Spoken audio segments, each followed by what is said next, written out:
Pernahkah sahabat Minca di sini ngerasa kalau itu sebenarnya salah, itu sebenarnya bahaya, tapi tetap aja diterabas buat dilakuin? Ayo, siapa? Coba ngaku nih dalam diri kalian masing-masing gitu. Kalau saya sendiri sih pernah pastinya, dan juga saya yakin kebanyakan dari kita pasti pernah mengalami ini gitu. Ini namanya perang batin.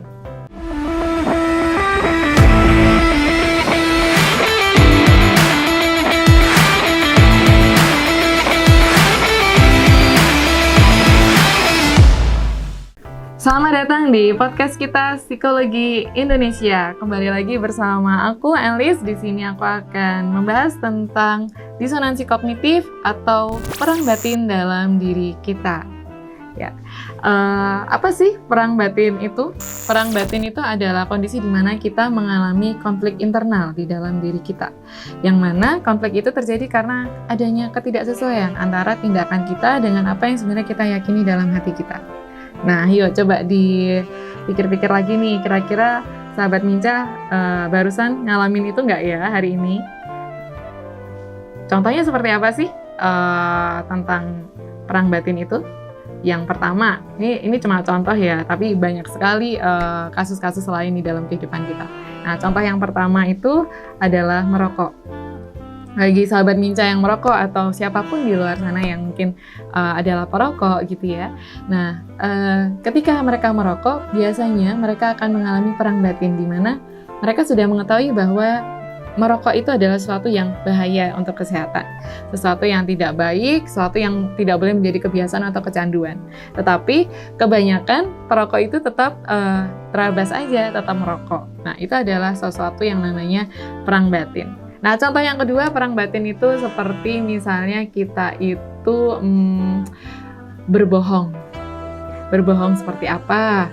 Nah, misalnya dalam kehidupan seorang ibu ya, misalnya saya nih yang pernah saya lakuin berbohong dalam arti perang batin disonansi kognitif ya, itu ketika saya sedang minum soda berwarna merah gitu ya. Terus anak saya datang dan tertarik banget sama sodanya itu. Ma, mau dong, itu warnanya merah, rasanya stroberi ya. Aku mau, kasih dong gitu. Nah, saya biasanya tidak memperbolehkan karena kan itu soda ya. Tapi biasanya saya berbohong. Dan saya menyadari bahwa itu sebenarnya kok aku berbohong sih. Tapi waktu itu spontanitas nggak kepikiran ide lain mau jawab pakai apa gitu. Jadi waktu itu saya jawabnya nggak boleh sayang, soalnya soda ini minuman ini itu berwarna merah karena dalamnya ada cabenya. Jadi itu bahaya buat kesehatan karena ada cabenya, nanti kamu kepedesan loh gitu. Nah, sebenarnya kan nggak ada cabenya ya, tapi ya karena spontanitas supaya bisa langsung jawabin anak waktu itu, jadi ya saya makainya cabe gitu. Nah, atau contoh lain dari perang batin, misalnya kita lagi belanja ke mall, kemudian kita tergiur untuk membeli sesuatu, padahal keadaan kita sebenarnya sedang tidak mengalokasikan dana untuk membeli barang itu misalnya. Nah, itu kan jadi perilaku yang tidak konsisten dengan keyakinan, dengan keinginan. Nah, jadi waktu kita ke mall kadang ada toko gitu, kita aslinya ke mall itu cuma mau beli es krim misalnya.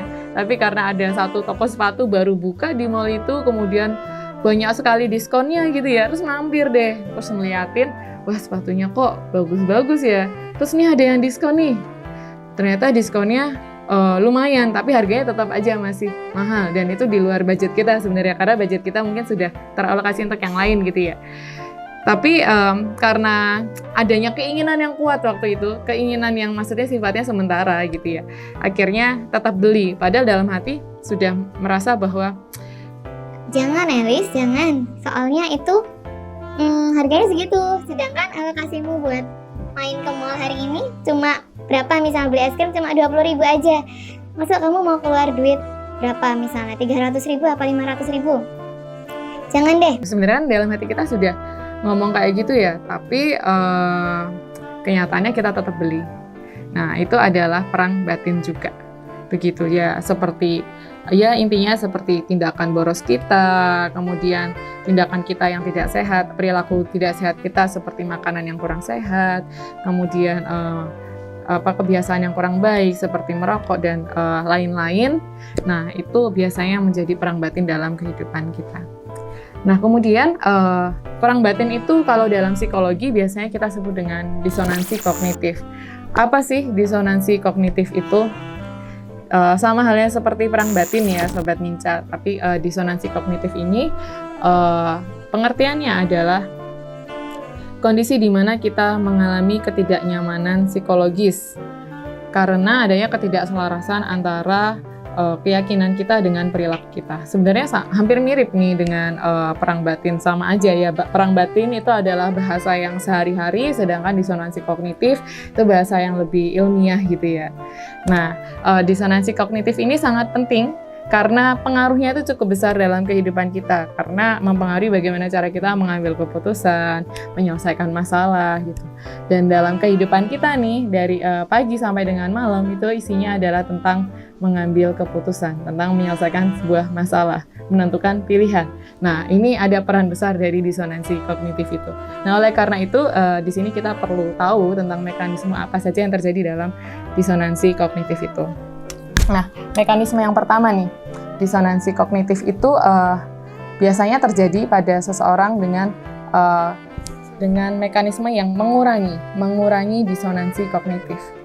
Maksudnya apa? Jadi tujuan mengurangi disonansi kognitif dalam seseorang itu adalah ketika seseorang itu berusaha mengurangi ketidakselarasan antara keyakinan dan perilaku. Jadi harapannya bisa mencapai antara keyakinan dan perilaku itu bisa sama. Itu harapannya dari mengurangi disonansi kognitif. Misalnya perilaku merokok bagi orang yang merokok gitu, dengan mengurangi disonansi kognitif, perokok ini bisa berhenti dari rokoknya gitu. Jadi keyakinannya dia punya tekad untuk hidup sehat, maka dia merubah perilakunya dia dengan tidak merokok lagi.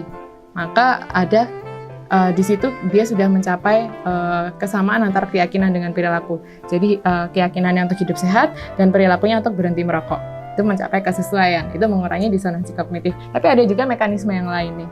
Mekanisme yang kedua itu adalah meningkatkan disonansi kognitif. Nah, jadi di meningkatkan ini artinya adalah seseorang itu berusaha untuk menimbulkan disonansi kognitif, berusaha untuk menimbulkan ketidakselarasan antara keyakinan dengan perilaku. Maksudnya kayak gimana?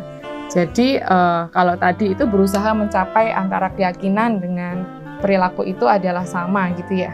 Tapi kalau di meningkatkan ini jatuhnya adalah semakin berbeda antara keyakinan dengan tindakannya, dengan perilakunya itu semakin berbeda. Nah, contohnya dalam kasus perokok tadi, seseorang yang merokok itu akhirnya dia tetap terus merokok, mempertahankan perilakunya yang merokok itu dengan dia memberikan keyakinan dirinya bahwa nggak apa-apa merokok, daripada stres, daripada dikit-dikit cemas, ya udah ngerokok aja nggak apa-apa. Nah, itu jadinya adalah semakin meningkatkan disonansi kognitif. Nah, dua mekanisme ini kadang terjadi bergantian dalam diri kita, tergantung pada konteks masalah dan tujuan kita, motivasi diri kita, konsep diri kita, dan macam-macam. Nah, kemudian dari dua mekanisme ini kita menyadari bahwa kita perlu memasang strategi nih. Supaya apa? Supaya disonansi kognitif ini tidak terlalu berpengaruh besar dalam pengambilan keputusan kita, yang arahnya nanti cenderung ke pengambilan keputusan yang salah. Jadi kan pastinya teman-teman, Sobat Minca, saya, kita semua di sini harapannya ketika kita sedang berproses dalam hidup kita ingin menjadi orang yang lebih baik, pastinya begitu kan. Nah, sekarang kita harus cek dulu apa saja strateginya. Yang pertama adalah kesadaran diri. Langkah awal untuk kita bisa memulai sesuatu adalah menyadari. Kalau di kasus ini adalah tentang disonansi kognitif, berarti kita perlu menyadari disonansinya apa, ketidakselarasannya apa perang batin yang terjadi. Setidaknya menyadari ada perang batin, itu sudah di langkah awal.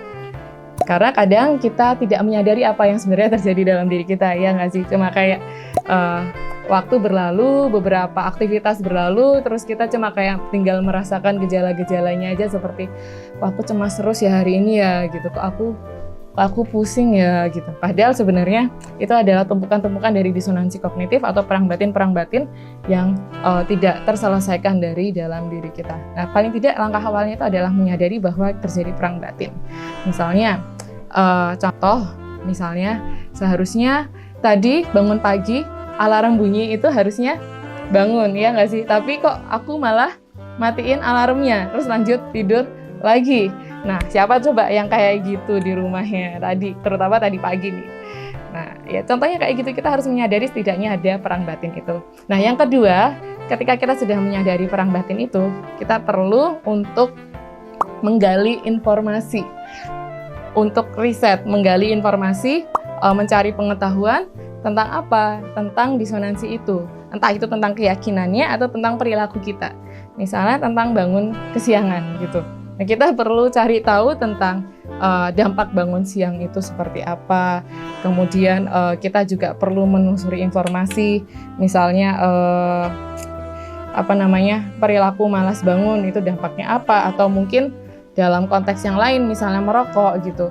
Antara merokok dengan keinginan untuk hidup sehat, kita harus mencari tahu juga merokok dampaknya apa, manfaatnya apa.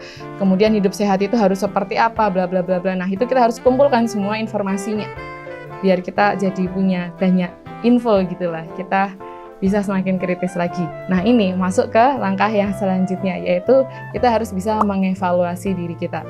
Nah, kita sudah punya informasinya, banyak tuh, terus kita juga sudah menyadari tentang perang batin kita tinggal kritisi saja kedua hal itu. Kita coba cari apa yang perlu dibenahi, apakah keyakinan kita yang perlu dirubah, ataukah perilaku kita yang perlu dirubah. Apakah tentang keyakinan hidup sehat itu yang perlu diganti, ataukah tentang perilaku merokok itu yang perlu dihilangkan, atau malah justru dilakukan terus. Nah, itu yang kemudian perlu kita evaluasi, kita kritisi, kita timbang-timbang mana yang lebih baik, mana yang lebih buruk, dan dampaknya mana yang lebih baik untuk diri kita. Seperti itu. Nah, setelah kita sudah mengevaluasi, kita sudah mencari informasi, kita sudah menyadari, kita masuk ke langkah selanjutnya, yaitu kita bisa menyimpulkan. Menyimpulkan apa sih? Ya, menyimpulkan berarti kalau terjadi ketidakselarasan ini, berarti aku harus gimana? Gitu. Berarti aku harus mencoba berhenti merokok dulu, atau mencoba untuk mengurangi rokok dulu. Sehari menjadi misalnya 2 batang atau 3 batang saja. Atau mungkin kalau dalam perilaku boros, bisa kemudian, kesimpulannya ini sepertinya aku harus berpegang pada keyakinanku untuk hidup hemat. Kemudian yang aku ubah adalah perilaku borosnya. Aku harus masang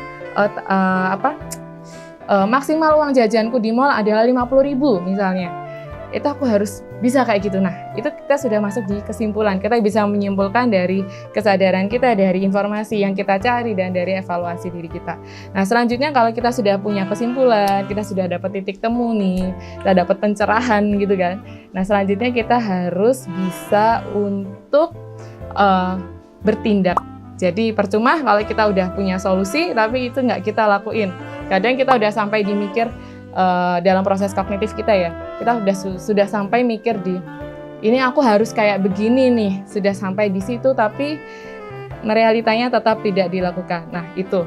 Jadi langkah yang selanjutnya ini harus tetap teman-teman Sobat Minca perhatikan ya, yaitu bertindak. Jangan sampai itu cuma ada di pikiran kita aja. Jadi misalnya tadi perilaku boros, kemudian harus masang uang jajan maksimal gitu ya ketika ke mall, ya itu harus dilakukan. Jadi ketika besok ke mall, ya benar-benar hanya siapkan uang 50.000 di dalam dompet. Bisa nggak? Kalau aku bisa nggak ya? Bisa sih, karena sekarang cashless. Nah, kalau teman-teman gimana? Nah, kemudian setelah kita bertindak, kita harus ke langkah selanjutnya, yaitu mencari dukungan social support. Itu penting loh Sobat Minca. Karena kalau kita berjuang sendiri, itu kadang kita jatuh dan bangun. Kalau sudah jatuh, nggak ada yang bantuin buat bangun. Nah, jadi kalau kita punya dukungan sosial yang baik, teman-teman yang baik ketika kita jatuh, ada nih teman-teman kita yang ngingetin, kita penting untuk mencari lingkungan yang baik, yang mereka itu bisa satu frekuensi dengan tujuan kita. Misalnya berhenti merokok ya, cobalah cari lingkungan yang juga sama-sama berusaha untuk hidup sehat. Jadi di situ ketika kalian terantuk batu lagi nih, jatuh lagi, kejegelang lagi, ada teman-teman kalian yang satu frekuensi tadi bisa ingetin, ayo semangat, aku hari ini bisa kok, cuma 1 batang. Kamu pasti bisa deh, ayo coba kurangi lagi. Nggak apa-apa jatuh, tapi ayo sekarang bangkit, ayo ngurangin lagi. Nah itu kan penting teman-teman. Kemudian yang selanjutnya, setelah kita punya dukungan sosial yang baik, kita jadi semakin termotivasi gitu ya, kita perlu langkah terakhir yang paling sulit, yaitu menerima perubahan, menerima kondisi yang baru ini. Nah, ketika kalian memutuskan untuk berhenti merokok, ketika kalian memutuskan untuk tidak boros, itu kan sesuatu hal yang baru. Kalian perlu beradaptasi dengan lingkungan yang baru, kondisi yang baru, harus hidup yang jadi nggak bisa dikit-dikit belanja, jadi nggak bisa yang dikit-dikit sebat gitu ya. Nah, itu teman-teman perlu adaptasi, dan di situ perlu menerima. Adaptasi bisa berhasil ketika kita itu bisa menerima kondisi itu. Nah, pelan-pelan coba untuk bisa menerima. Nah, ketika disonansi kognitif itu terjadi lagi, ya tidak apa-apa. Kalian tinggal berusaha lagi, menyadari, kemudian mencari informasi, mengevaluasi, kemudian menemukan titik temu atau solusi, kemudian bertindak, mencari dukungan sosial lagi, dan kemudian menerima perubahan lagi. Tidak apa-apa jika proses ini tadi menjadi sebuah siklus, jadi artinya muter-muter terus ya. Karena memang begitulah proses kehidupan kita. Kadang di bawah, kadang di atas, dan berputar-putar terus kan. Yang penting adalah hasil akhirnya. Gitu Sobat Minca. Nah, sekarang sudah tahu nih strateginya seperti apa, disonansi kognitif itu seperti apa, contohnya seperti apa, perang batin itu harus dihadapi dengan gimana. Nah, mungkin kebingungannya setelah ini adalah teorinya oke, tapi jalaninnya gimana nih? Kayaknya agak susah. Oke, bagi Sobat Minca yang merasa agak susah, bisa nih habis ini siapkan catatan kalian, entah itu di HP, entah itu di bener-bener buku gitu ya, notebook kecil gitu, atau apapun, kertas gitu yang biasanya kalian bawa kemana-mana. Dan catatlah ketika setiap kali kalian mengalami perang batin, tuliskan keyakinan kalian apa dan perilaku yang berlawanan itu apa. Di situ kalian bisa masuk ke tahap yang kesadaran. Kemudian kalian sampai ke evaluasi juga. Di situ kalian coba carikan solusi. Di situ ditulis solusinya apa. Misalnya belum ketemu solusinya, ya nggak apa-apa, biarkan kosong. Nanti mungkin di next kalian mengisi lagi, kalian bisa ngelihat disonansi yang sebelumnya. Oh, ini aku belum punya solusi nih. Kayaknya aku sekarang udah punya solusi nih, aku tulis solusinya. Itu nggak apa-apa. Itu adalah journaling ya teman-teman. Nah, kemudian itu dilakukan secara terus-menerus, setiap saat, setiap hari, dan itu menjadi kebiasaan kita untuk kita itu bisa menyadari tentang perang batin kita, dan kita bisa mencari solusi atas perang batin kita. Jadi jangan sampai perang batin atau disonansi kognitif yang sering kita alami ini hanya lewat dan lalu lalang saja gitu, tidak ada penyelesaian, dan artinya ya kita itu menjadi pribadi yang begini-begini aja gitu, nggak ada perubahan. Nah, pastinya kan kita semua di sini Sobat Minca, saya ingin jadi pribadi yang lebih baik lagi ke depannya. Untuk apa sih jadi pribadi yang lebih baik? Untuk banyak hal. Itu mungkin kita akan bahas nih tentang motivasi di podcast-podcast selanjutnya. Oke, Sobat Minca, ini sudah sampai di akhir dari podcast kita ya. Terima kasih Sobat Minca sudah dengerin aku di sini, kemudian sudah nontonin dari awal sampai akhir, kemudian menyelahkan waktunya gitu, dan mungkin ada yang langsung mempraktekkan. Terima kasih juga karena sudah saya merasa terbantu, teman-teman merasa terbantu dari kehadiran saya. Nah, kemudian teman-teman Sobat Minca, jika berkenan, bisa follow Instagram kami di Podcast Psikologi Indonesia. Nah, kemudian jangan lupa untuk subscribe, nyalakan lonceng notifikasi kalian, dan like podcast ini. Jika teman-teman Sobat Minca punya pertanyaan, boleh ini dikirimkan di kolom komentar. Dan jika ada masukan untuk kami ke depannya, juga bisa dikirimkan di kolom komentar. Ya, akhir kata saya, menggali makna, memahami diri bersama kami. Sampai jumpa.